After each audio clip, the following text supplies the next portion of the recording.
అందమైన చర్మ సౌందర్యం మీ సొంతం. Second aqua radiance deep cleansing gel.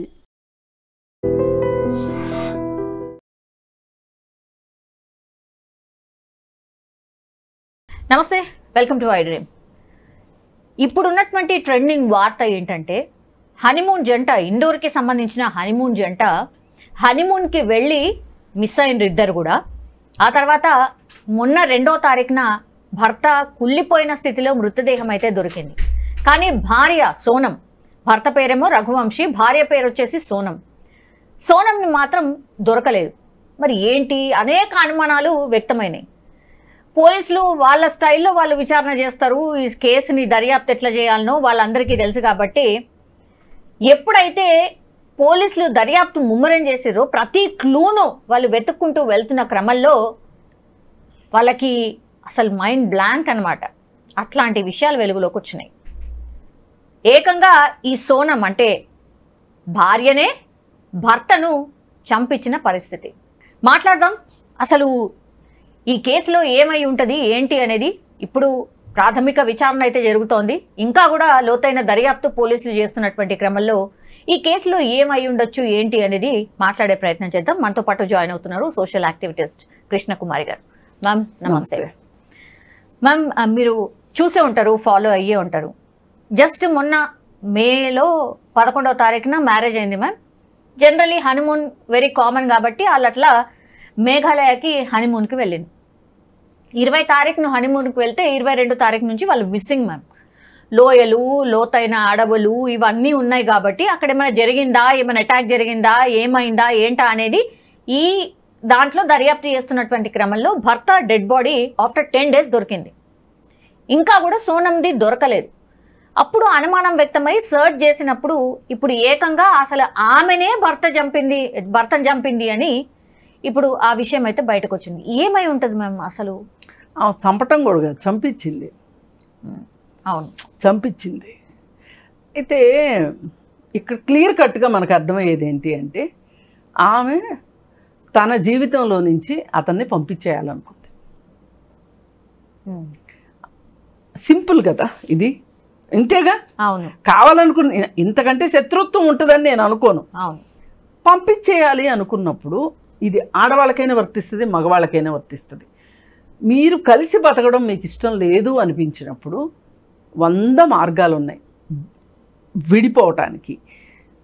కానీ వీళ్ళు దురదృష్టవశాత్తు కొంతమంది వాళ్ళని ఈ లోకంలో లేకుండా చేయాలని చూస్తున్నారు. ఇది మగవాళ్ళు ఎక్కువగా చేస్తారు, ఆడవాళ్ళు తక్కువగా చేస్తారు. పర్సంటేజ్ ఇలా చేసేవాళ్ళ పర్సంటేజ్ అండ్ నేను మనుషులందరినీ జనరలైజ్ చేయట్లేదు. ఇలా చెయ్యాలి అనుకునే వాళ్ళు రకరకాల మార్గాలు వెతుక్కుంటారు. సరే, నాకు ఇవి ఇష్టం లేదు, అసలు ఇష్టం లేకుండా పెళ్ళి చేసుకోవాల్సి వచ్చింది, లేదు చేసుకున్న తర్వాత నచ్చలేదు, ఈమెను నా జీవితంలో లేకుండా, లేదంటే ఆమె నా జీవితంలో లేకుండా చేసుకోవడానికి మార్గాలు ఏంటి అని అన్వేషించాలి, మగవాళ్ళైనా ఆడవాళ్ళైనా. ఈ మార్గాల్లో సురక్షితమైన మార్గం ఏంటి అంటే వాళ్ళకి నొప్పిలేంది, మీకు నొప్పిలేంది. అఫ్కోర్స్ విడాకులు బాధాకరమే, కాదని నేను అనట్లా. కానీ మీరు డిసైడ్ అయిపోయిన తర్వాత మీరు డిసైడ్ అయినట్లు ఉండండి. కానీ వాళ్ళ జీవితాలను బలి తీసుకునే హక్కు మీకు లేదు. ఇది ఆడవాళ్ళు తీసుకున్నా మగవాళ్ళు తీసుకున్నా ఎవరు చేసినా ఇది చాలా తప్పు. అసలు ఈ హత్యలు అనేవి అంటే వ్యాపారస్తుల్లో, భాగస్వాముల్లో తగాదాలు వస్తే హత్యలు చేయించటము, లేకపోతే చుట్టాల్లో ఆస్తి తగాదాల్లో హత్యలు చేయించటము, అలాగే పిల్లలు తల్లిదండ్రులను హత్య చేయడము, ఈ మధ్య చేయడం కూడా కాదు, కొంతమంది మూర్ఖంగా చేసేస్తున్నారు. ఎలా చేసినా సరే తెలుసుకోవాల్సింది ఏంటి అంటే చట్టం చెయ్యి చాలా పొడుగ్గా ఉంటుంది. చట్టం వాడాలనుకున్నప్పుడు ఇక్కడ వేరే ఇన్ఫ్లుయెన్సెస్ ఏమీ పనిచేయలే. మర్డర్ చేయించింది, దర్యాప్తు జరుగుతుంటే దర్యాప్తులో భాగంగా అమ్మాయికి అర్థమైపోయింది నేను దొరికిపోయాను అని చెప్పేసింది. చెప్పేస్తే ఇలాంటి పరిస్థితుల్లో కాస్త సరైన తల్లిదండ్రులు అయితే ఏం మాట్లాడతారంటే ఆవేశంలో ఇక్కడ కూడా ఇన్సిడెంట్ జరిగినప్పుడు పిల్లల గురించి పిల్లలు ఏదన్నా ఇలాంటి పొరపాట్లు చేస్తే తల్లిదండ్రులు కొంతమంది చాలా గొప్పగా మాట్లాడిన తల్లిదండ్రులను మనం చూసాం, గొప్పగా మాట్లాడిన భార్యల్ని చూసాం. చట్టం తన పని తాను చేసుకునివ్వండి, వాళ్ళు చేసింది తప్పే అని. వాళ్ళు అక్షరాస్యుల నిరక్షరాస్యుల అని చూస్తే నిరక్షరాస్యులై ఉంటారు. మీరు ఎక్కడన్నా చెక్ చేసుకోండి. ఇక్కడ ఇదేంటంటే పొగరేంటి అంటే ఇది ఎంతో కొంత డబ్బున్న కుటుంబం అయి ఉంటుంది, అలాగే చదువుకున్న కుటుంబం, ఎంతో కొంత పలుకుబడి కూడా ఉన్నది. ఆ బలుపు బాగా ఉన్నట్లుంది ఈ కుటుంబానికి. ఈ కుటుంబమే చాలా బలుపుగా వ్యవహరిస్తుంది. ఇక్కడ ఆ అమ్మాయి చేసిందే తప్పైతే అసలు ఆ తల్లిదండ్రులు ఆ మాట అనడం ఏంటండి? పైగా ఆమె బ్రదర్ అనుకుంటా చాలా ఆందోళనలో ఉంది అని మాట్లాడడం. మనిషిని హత్య చేయించిన తర్వాత ఆందోళనలో గాక ఆనంద డోలికల్లో తేలియాడతారా? దొరకకపోతే తేలియాడేదేమో, దొరికిదాకా అసలు ఇలా ఈ కుటుంబాలకు ఏమైంది అనిపిస్తుంది నాకు. వ్యక్తులకి ఏమైంది అని అనిపించటం కాదు, అసలు ఈ కుటుంబాలకు ఏమైంది. ఇప్పుడు అమ్మాయి నేను ఈ పెళ్లి చేసుకోను, నాకు ఇష్టం లేదు చెప్పొచ్చు కదా మ్యామ్. చెప్పే ఉంటుంది ఖచ్చితంగా, చెప్పకుండా ఉంటుందని అనుకోకండి. వాళ్ళకి ఇష్టం లేదు ఆ పెళ్ళి. ఈ అమ్మాయి ఎవరినో ఇష్టపడింది, ఆ తల్లిదండ్రులకు ఇష్టం లేదు. ఇష్టం లేక ఈ అమ్మాయిని మెడలు వంచి, ఇప్పుడు వీళ్ళు ఎండెడ్ డబ్బాలు పెట్టుకుంటారు, సినిమాల్లో చూపించేదానికంటే ఇంకెక్కువే జరుగుద్ది నిజ జీవితాల్లో. సినిమాల్లోనే తక్కువ చూపిస్తారు. ఇంకా నన్ను అడిగితే ఇంక మేము చచ్చిపోతాం, ఎమోషనల్ బ్లాక్మెయిల్స్ చేయడం, అది చేయటం ఇది చేయడం, నీకు ఆస్తిలో చిల్లిగా రాదని చెప్పటం, ఇప్పటిదాకా బతికిన బతుకు నీకు ఈ బతుకు ఉండదు అని చెప్పటం, ఇవన్నీ చేస్తారు. ఇవన్నీ చేస్తే అసలు ఆ అవకాశం ఏదో వాళ్ళు తీసుకునేవాళ్ళు. మామూలుగా ఏది ఈ పెళ్ళి కాకుండా వాళ్ళకి నచ్చని అబ్బాయిని చేసుకుని ఉన్నట్లయితే ఈ పని అదో ఆ తల్లిదండ్రులు చేసేవాళ్ళు. ఇప్పుడు ఆ కుటుంబం స్వరూపం అర్థమైంది కాబట్టి నేను చెప్తున్నా. ఆ బలుపుకి వచ్చే అవుట్కమ్ ఏంటి అంటే హత్యలే. మేమేం చేసినా చెల్లుబాటు అయిపోతుంది. ఇప్పుడు ఈ అమ్మాయి చెప్పుంటుంది, నాకు వేరే అబ్బాయి ఇష్టం అంటే ఆ అబ్బాయి అంతస్తు ఏంటి, అబ్బాయి కులం ఏంటి, మంచి ఏంటి చెడు ఏంటి బేరీజులు వేసుకుని ఉంటారు. వేసుకుని నో కుదరదు అనేసరికి ఈ అమ్మాయి కూడా తాత్కాలికంగా సరే చూద్దాం, ఇట్లాంటి కేసు నా దగ్గర కూడా ఒకటి వచ్చింది అంటే చంపలేదులే కానీ వదిలించుకుంది ఆ అమ్మాయి చాలా సింపుల్గా. ఆ అమ్మాయి ఏమనుకుందంటే పెళ్ళి తప్పేలా అనిపించట్లేదు, ఓకే చేసుకుందాం. చేసుకున్న తర్వాత ఆ అబ్బాయితో బాగుంటే సరి, ఆ అబ్బాయితో బాగలేకపోతే విడాకులు తీసుకుందాం. చంపాలి అని అనుకోలే, విడాకులు తీసుకుందాం. నిజంగానే అమ్మాయి విడాకులు తీసుకుందండి, వేరే అతన్ని పెళ్లి చేసుకుంది. అంతకుముందు ఆ అబ్బాయిని పెళ్లి చేసుకుంటానంటే ఆ ఇంట్లో వాళ్ళు ఒప్పుకోలే. ఇప్పుడు చచ్చినట్టు ఒప్పుకున్నారు. ఎన్ని పెళ్ళిళ్ళని క్యాన్సిల్ చేస్తారు? అంటే నేనేమంటున్నానంటే మీకు వేరే వాళ్ళని పెళ్లి చేసుకోవాలి అని ఉన్నప్పుడు తల్లిదండ్రులు మిమ్మల్ని ఏ ప్రలోభాలకు పెట్టినా ఏం చేసినా మీరు లొంగకండి. మీకు నిజంగా అంత ప్రేమే ఉంటే, ఇప్పుడు ఏమైంది, వాళ్ళ జీవితం నాశనమైంది. ఇప్పుడు ఈ పెళ్లి చేసుకున్న అతని జీవితం, ఇతను చనిపోయాడు. ఇప్పుడు బహుశా ఈమె ఎవరినైతే పెళ్లి చేసుకోవాలనుకుందో అతనే ఈ సుఫారీ గ్యాంగులు వీటన్నిటితోటి మాట్లాడి అంతా హెల్ప్ చేసి ఉంటాడు ఈ అమ్మాయికి. అంతే అయి ఉంటుంది మ్యామ్. డబ్బు ఏమో పెట్టుండొచ్చు, అతను చేసి ఉంటాడు ఈ పని. ఇప్పుడు అతను లోపలికి వెళ్ళి నువ్వు లోపలికి వెళ్ళి నీ కుటుంబం పరువు పోగొట్టి అబాస్పాలైపోయి, వీటన్నిటికన్నా నాకు బాధ నువ్వు జైలుకి వెళ్తావా సస్తావా ఏమవుతావు నీ గురించి కాదు కన్సర్న్. ఆ అబ్బాయికి ఏం పాపం, పాపం పుణ్యం సంబంధమే లేదు, సంబంధం లేదు. ఆ తల్లిదండ్రులు వాళ్ళు బతికున్నంతకాలం వాళ్ళ కొడుకు గురించి ఏడుస్తారా ఏడవరా? అంతే. ఇది ఈ చిన్న లాజిక్ తల్లిదండ్రులు మిస్ అవుతున్నారు, పిల్లలు మిస్ అవుతున్నారండి.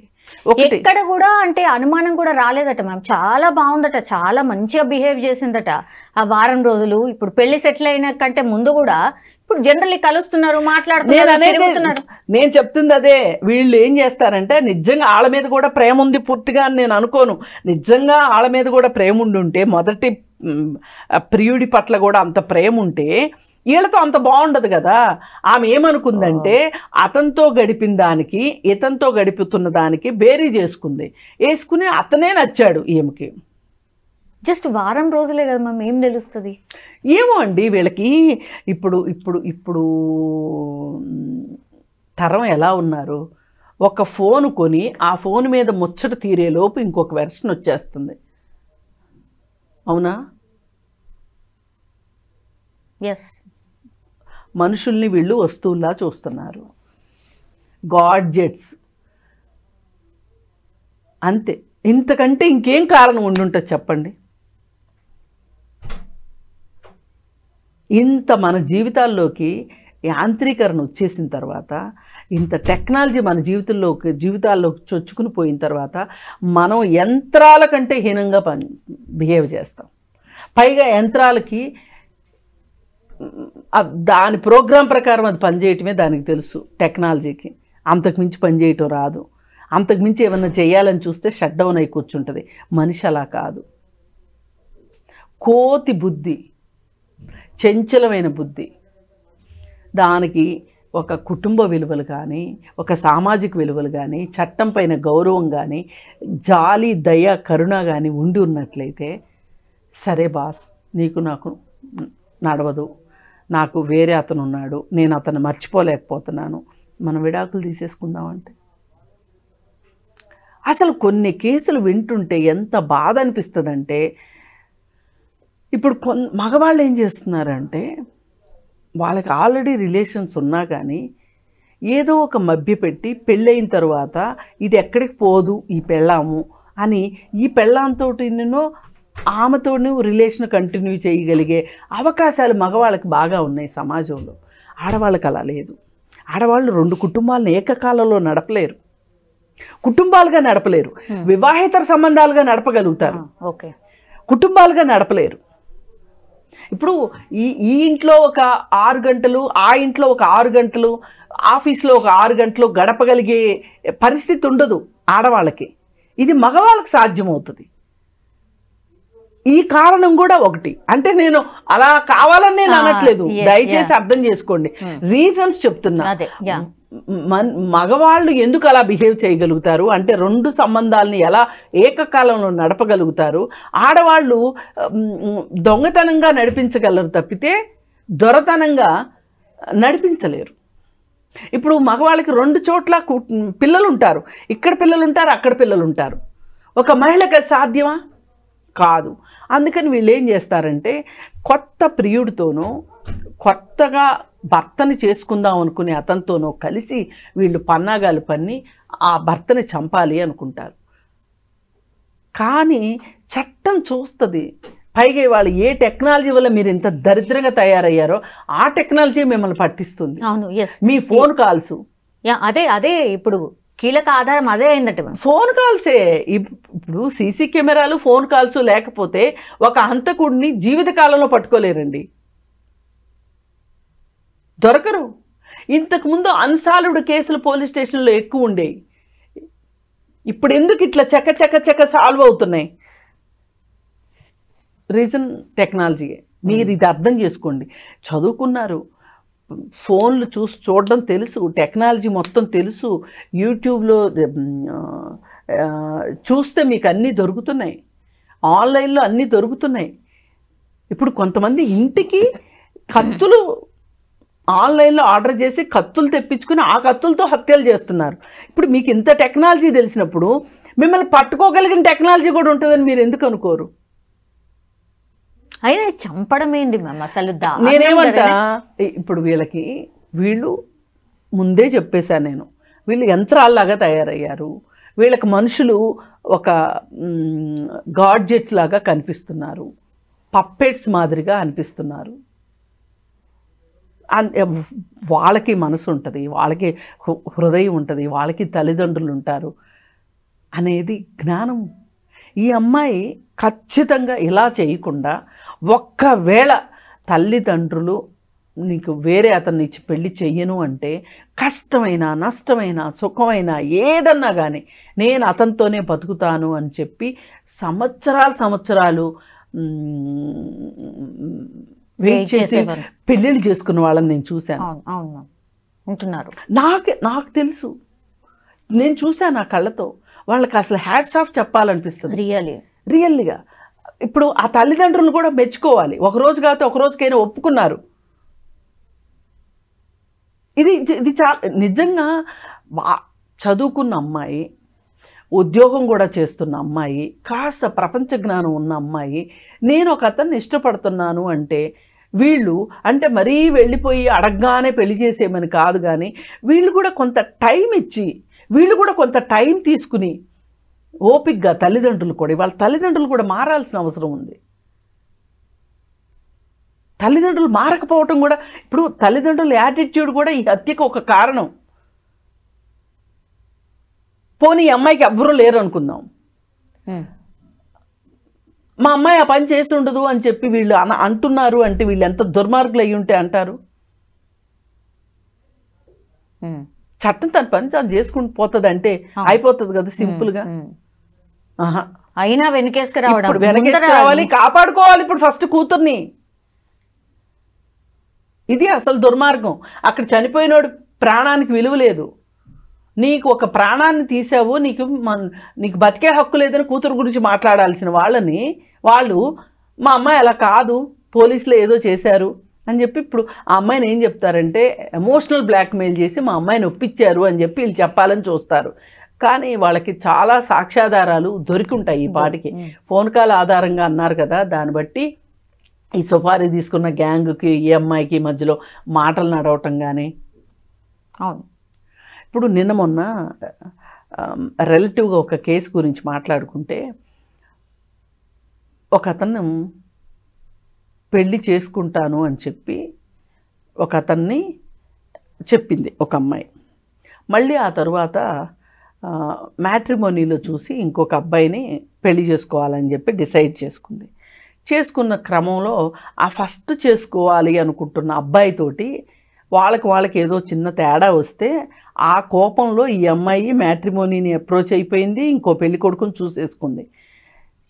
చూసేసుకుని ఇతను కొంచెం ట్రావెల్ చేసిన తర్వాత ఈ అమ్మాయితో నాకు కష్టము అని చెప్పి ఇతను నేను పెళ్లి చేసుకొని పొమ్మంటే ఇతని మీద కేసు పెట్టింది ఆ అమ్మాయి. నన్ను అత్యాచారం చేశాడు అని చెప్పి పోలీస్ స్టేషన్లో కేసు పెట్టింది.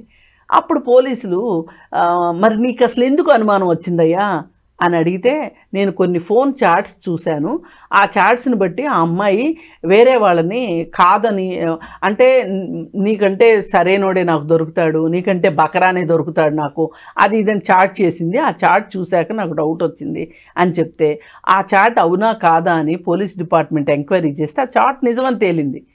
కేసు కొట్టేశారు. ఇలాంటి విషయాలన్నీ నా చిన్నప్పటి నుంచి నేను ఏం విన్నానంటే, ఇలాంటివి 99% మగవాళ్లే చేస్తారు అనుకునే పరిస్థితి ఉండేది. ఇవాళ ఆడవాళ్ళు కూడా దానికి తెగబడిపోతున్నారు. రీజన్ ఏంటి అంటే చదువుకోవడం వల్ల అని నేను అనను, ఉద్యోగం చేస్తున్నారని అందువల్ల ఇలా చేస్తున్నారని నేను అనను. కానీ వీళ్ళు క్రైమ్ చేయడంలో మేము కూడా ఏం తక్కువ కాదు అనే ఒక మనస్తత్వంలోకి వీళ్ళు వెళ్ళిపోతున్నారు.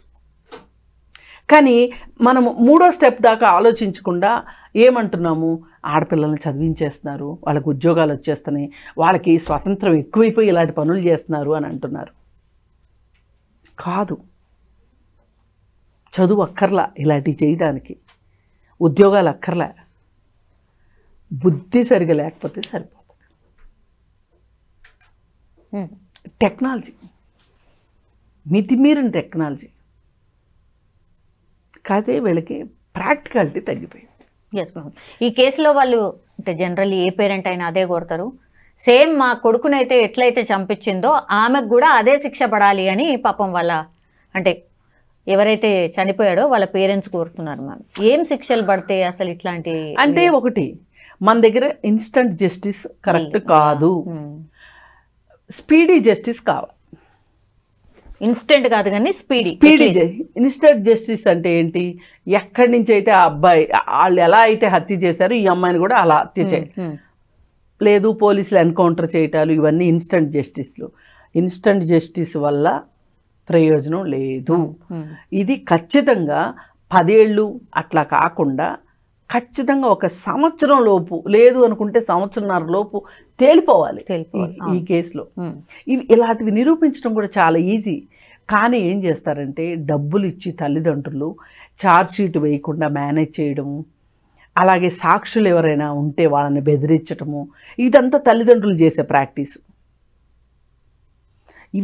ఇవి చేయనివ్వకుండా ఈ కేసుని, అంటే ఇట్లాంటి కేసులకి అంటే మన దగ్గర కోర్టులు కూడా తక్కువ ఉన్నాయి, కేసులు కూడా విపరీతంగా పేరుకుపోయినాయి, జడ్జీలు చాలా తక్కువ మంది ఉన్నారు. ఇలాంటి కారణాలతోటి ఇట్లాంటివి సంవత్సరాలు పడుతున్నాయి. అందుకే మనం పోక్సో దానికి స్పెషల్ కోర్ట్స్ వచ్చినాయి. అట్లాగే కొన్నిటికి స్పెషల్ కోర్ట్స్ కావాల్సిన అవసరం ఉంది. ఇది ఫ్యామిలీ రిలేటెడ్ కేసు కాబట్టి ఈ ఫ్యామిలీ రిలేటెడ్ కోర్టులో గనక ఇది క్రిమినల్ కేసు లాగా కాకుండా, క్రిమినాలిటీ ఉంది కానీ ఇది ఛేదించవలసింది మటుకు ఫ్యామిలీ కోర్టుకి ఇస్తే గనక ఫ్యామిలీ కోర్టులో తక్కువ ఉంటాయి కేసులు. కాబట్టి త్వరితగతిన న్యాయం జరగాలి. ఇట్లాంటి వాటిని ఎక్కువ ప్రచారం చేయాలి. ఇప్పుడు పోలీసులు కూడా ఏం కోరుకుంటున్నారంటే, న్యాయస్థానాలు కూడా ఏం కోరుకుంటున్నాయంటే, నేరం జరిగినప్పుడు మాట్లాడతారు మీలాంటి వాళ్ళందరూ, కానీ ఒక తీర్పు వచ్చినప్పుడు మీరు మాట్లాడరు, చట్టాల పట్ల అవగాహన కల్పించరు అని మాలాంటి సోషల్ యాక్టివిస్టుల మీద, మీలాంటి మీడియా ఛానల్స్ మీద వాళ్ళు దుమ్మెత్తిపోస్తున్నారు. ఒక రకంగా వాళ్ళు అనేది కూడా కరెక్టే. మనం కూడా ఏంటి అంటే ఎప్పటికప్పుడు సెన్సేషన్ కోసం చూడటం కంటే కూడా అవగాహన కోసం కూడా చూడాలి. తల్లిదండ్రులకు అవగాహన, ఇందులో ఆ అమ్మాయికి అవగాహన, అంతేగాని ఇప్పుడు ఆ అబ్బాయికి అవగాహన లేదనో, ఆ అబ్బాయి తల్లిదండ్రులకు అవగాహన లేదు అని అనడం చాలా తప్పు. ఎందుకంటే అసలు అంత అనుమానమే ఉంటే ఇంకా పెళ్ళిళ్ళు ఎలా అవుతాయి? అవు కదా. అందుకని తల్లిదండ్రులు పిల్లల కన్సెన్సెస్ ఏంటి, ఇప్పుడు మగపిల్లలు కూడా కొంతమంది భార్యలను హత్య చేసేవాళ్ళు ఎందుకు చేస్తారు అంటే, అడ్డు తొలగించుకోవాలని ఎందుకు అనుకుంటారు అంటే, మేము ఇంకో అమ్మాయిని ఇష్టపడ్డాము, ఆ అమ్మాయికి డబ్బులు లేవు, ఒప్పుకోండి అని అడుగుతారు. పాపం పిల్లలు, తల్లిదండ్రులు ఒప్పుకోరు. మేము చచ్చిపోతాం, నీకు ఆస్తిలో వాటా ఇవ్వం, అది ఇది అని చెప్పి పెళ్లి చేసేస్తారు బలవంతంగా. చేసేసిన తర్వాత వీళ్ళకి ఈ అమ్మాయితో వాళ్ళు సరిగా ఉండలేరు. ఎగ్జాక్ట్గా ఈ అమ్మాయి పరిస్థితే. కాకపోతే ఏంటంటే, నేను ఇందాక ఫస్ట్లో చెప్పాను చూడండి, సొసైటీ నామ్స్ ప్రకారం ఇద్దరిని మెయింటైన్ చేయొచ్చు అనే ఒక వెసులుబాటుతోటి మగవాడు మెయింటైన్ చేసేస్తా. అందులో కూడా చాలా కష్టాలు ఉంటాయి. అది వాడేదో తెగ సుఖపడిపోతున్నాడని నేను అనట్లా. అవకాశం ఉంది, అవకాశాన్ని వాడతారు వాళ్ళు. వీళ్ళకి అవకాశం లేదు కాబట్టి వీళ్ళు ఒక మోటు పద్ధతిని ఎంచుకుంటున్నారు. ఇది చాలా చాలా ఆడపిల్లలు కూడా ఆలోచించాల్సిన అవసరం ఉంది. మీరు ఇష్టపడిన వాళ్ళనే పెళ్లి చేసుకోవాలి అని అనుకుంటే గనక ఇంకొకరి జీవితాలను మీరు నాశనం చెయ్యొద్దు. ఆగండి, 5 ఏళ్ళు 10 ఏళ్ళు ఆగండి, చేసుకోండి. మీ తల్లిదండ్రులకే విసుకొస్తుంది మీ ప్రవర్తన పట్ల. అంటే వీళ్ళు ఇంత గట్టిగా ఉన్నారు అంటే సరే కానీ చావని అని, ఇష్టం ఉన్నా ఇష్టం లేకపోయినా చేసిన వాళ్ళని చూశాను నేను. అవును. అందుకని ఏంటంటే తల్లిదండ్రులు మారాలి, పిల్లలు మారాలి. లేనప్పుడే ఇలాంటి హత్యలు జరుగుతాయి. ఎవ్వరికి ఒక ప్రాణిని హతం చేసే హక్కు లేదు. ఈ కేసు మట్టుకు, ఇట్లాంటి కేసులు మట్టుకు త్వరితంగా పరిష్కారం జరగాలి. మనం కూడా ఎక్కువ మాట్లాడాలి. Yes ma'am, sure ma'am. Thank you. నిజంగా ప్రస్తుతం ఉన్నటువంటి సమాజం దేనికి ప్రయారిటీ ఇస్తుంది? ఆర్థిక సంబంధాల చుట్టూ మాత్రమే తిరుగుతుంది. మళ్ళీ ఎన్నికలంగానే చాలా విరక్తి కలుగుతాం. మంచి అనిపిస్తుంది కదా, లేడీస్ కూడా ఛాలెంజింగ్ జాబ్స్ చేసినప్పుడు చాలా బాగుంటది. ట్రాఫిక్ అసిస్టెంట్స్ గా నియమించిన ట్రాన్స్జెండర్స్ అందరితో సాల్యూట్ చేయించుకుంటున్నారు. ఫుడ్ డెలివరీ ఇవ్వటానికి వెళ్ళినటువంటి డెలివరీ బాయ్ అనిల్ పై కళ్ళ ముందు